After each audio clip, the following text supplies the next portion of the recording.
Dans chaque ville, il y a une rue qui rassemble ses souvenirs, soit via ses souks, ses lieux de récréation, ses commerces ou la vie qui s'y est déroulée. La rue Al-Rachid, rue des souvenirs et des événements, relie les deux extrémités de vieux Bagdad. Elle s'étend sur 3 km, traversant de longues époques, de l'époque abbasside à l'époque ilkhanide, en passant par les Tartares et l'époque ottomane. La rue a été finalement ouverte en 1916 dans le cadre des préparatifs de la Première Guerre mondiale et des manœuvres logistiques entre les fronts. Aujourd'hui, elle relie la partie la plus septentrionale de la vieille ville Bab el-Mu'azzam à la partie la plus méridionale Bab el-Sharqi. Longue de 3 km, elle traverse la vieille ville de Bagdad, la ville rectangulaire, et non la ville circulaire qui faisait sa renommée. Cette dernière se trouve de l'autre côté du fleuve, dans la rive Al-Karkh. La rue traverse des marchés, des palais et des boutiques des époques passées, nous racontant l'histoire des princes, des pauvres, des soufis, des darwiches, des poètes, des marchands et des vagabonds qui y vécurent. Après la fin de la Première Guerre mondiale, en 1918, et après l'occupation de l'Irak par l'armée britannique, la rue fut entièrement ouverte pour atteindre Bab el-Sharqi. Avant l'ouverture de la rue, le vieux Bagdad était un labyrinthe où les passants se perdaient. Les maisons et les commerces étaient très serrés et sous forme de petits quartiers, soit à des fins défensives, soit pour échapper à la chaleur. Il n'y avait pas de rue droite dans la ville, à l'exception de quelques petites rues, comme la rue Al-Mustansir, aujourd'hui rue An-Nahr. Également appelée rue des Piliers, ses côtés sont jalonnés d'environ 950 piliers. Dans les années 1950 et 1960, elle est devenue la rue symbolique de Bagdad, comme la rue des Champs-Élysées de Paris. Elle abritait des bureaux, les boutiques les plus importantes et les plus chères, des marchés, des cabinets d'avocats, des maisons de disques, des photographes célèbres, des banques, dont la plus célèbre était la Banque centrale, ainsi que des mosquées et des caravansérails. Dans les années 1950 et 1960, les architectes ont apporté des touches modernes à cette rue, laissant leur empreinte. Par exemple, l'immeuble circulaire à Boud, près de la mosquée Mourjan, présente une composition inhabituelle, un carré surmonté d'un cercle. On y trouve également de nombreux autres bâtiments tels que ceux de Allawi, El-Chaderchi, Mekki, entre autres. La rue regroupait deux théâtres, dont le plus important était le théâtre Hilal, où la star de l'Orient Kalthoum a chanté en 1932. Aussi la chanteuse égyptienne Nadira, sa célèbre chanson « Indikou Leila est malade en Irak alors que j'aimerais beaucoup aimer être le médecin qui la soigne ». La chanteuse Mounir al-Mahdi a précédé Kalthoum à Bagdad en 1919, où elle s'est produite au cinéma central puis au théâtre El-Hilal. Le théâtre est situé près du caravansérail historique de Khan el-Mdellel ou de marché Al-Haraj. De ce lieu ont résonné les voix les plus belles du monde, ces photos souvenirs, ainsi que le beau bruit qui nous entoure. Le marché à Safafir d'artisans de cuivre surplombe la rue Al-Rachid, dans le quartier de Bab el-Agha, près de Chorj.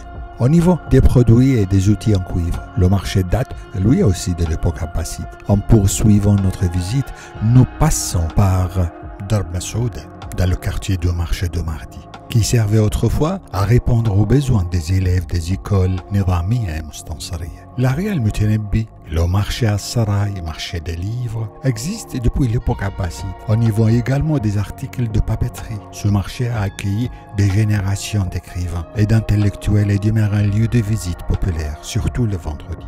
La rue As-Samaouel ou rue des banques regroupe aujourd'hui les plus importantes banques donnant sur la rue Al-Rachid, autrefois centre commercial, financier et d'affaires. Le caravansérail Khan Mourjan étant sa principale source de revenus. Le quartier est resté le centre financier du pays pendant des décennies et demeure encore aujourd'hui le centre financier de l'Irak. Parmi les plus importants, le café Al-Zahawi était fréquenté par les poètes Al-Zahawi et Al-Rasafi avant que leur dispute n'éclate dans les années 1920 et 1930.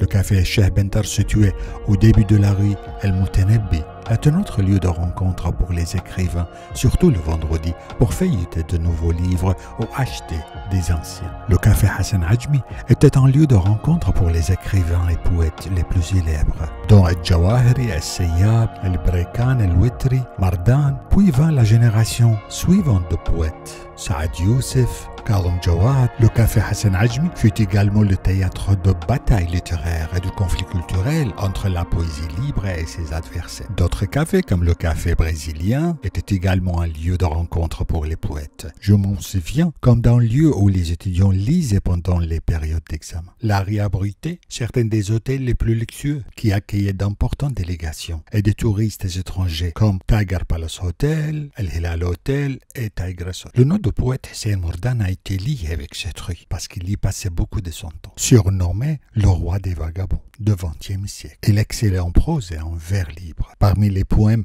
de poète Hussein Mourdan dont nous nous souvenons, on peut citer L'été est passé et pourrait repasser, et la nuit d'hiver ne sera pas généreuse, avec son imagination douce et amicale. À demain, nous mourrons, mon amour, mes tristes rêves et les promesses, et comme un nuage blanc vide de promesses. Les premiers cinémas ont fait leur apparition ici. Parmi eux, Royal Cinema, fréquenté par le premier roi d'Irak, roi Faisal I. Parmi les autres cinémas, on compte les cinémas Central, Rachid, Al-Zawra, Al-Watani, Al-Rafidain, Somar. Les cinémas sont disparus, mais des traces sont restées. Comme cinéma Al-Zawra, dont le bâtiment a été transformé en centre commercial. Le cinéma Roxy, aujourd'hui transformé en théâtre Najah. On peut dire que les cinémas de la rue Al-Rachid ont disparu. Même ceux de la rue Al-Sadoun, qui est devenu le centre de cinéma après la rue Al-Rachid. Dans cette rue, l'armée victorieuse a défilé, suivie des prisonniers de l'armée vaincue. L'armée ottomane a défilé dans cette rue, suivie des prisonniers de l'armée britannique le 14 mai 1916. Elle a traversé entraînant plus de 13 000 prisonniers britanniques de leur lieu de captivité dans la ville de Kout, dans le sud de l'Irak. Ces prisonniers avaient été capturés lors du siège d'El-Kout, le plus long et le plus brutal de la Première Guerre mondiale. Ce siège s'est terminé après 147 jours d'encerclement par la défaite et la reddition de toute l'armée britannique. Selon l'historien James Morris, ce fut la plus grande perte de l'histoire militaire britannique. Dans cette même rue Al-Rachid, le 11 mars 1917, l'armée britannique a défilé, annonçant sa victoire sur l'armée ottomane. Elle aussi a entraîné derrière elle les prisonniers de l'armée ottomane.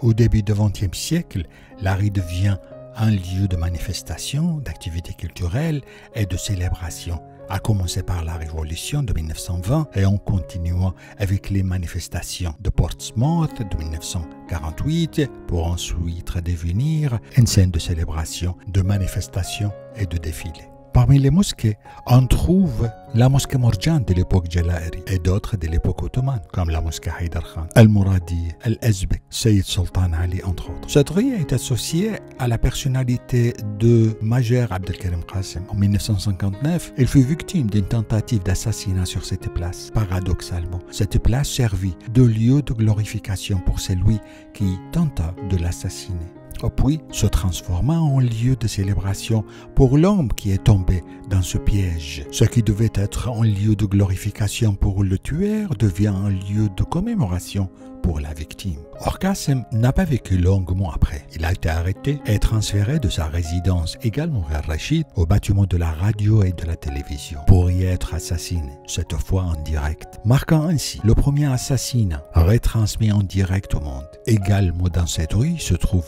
le musée Abdelkarim Qasim, qui rend aujourd'hui hommage à ce personnage grâce à des objets de collection de sa personne. Dans cette maison vivait le commandant allemand Goltz, qui dirigea les forces ottomanes et remporta la victoire lors du siège de Kout, considéré comme l'une des plus importantes victoires de l'armée ottomane. Paradoxalement, après la victoire de l'armée britannique, le commandant britannique Stanley Maud y vécut et tous deux moururent de choléra dans cette maison. Depuis, la maison est surnommée la maison maudite.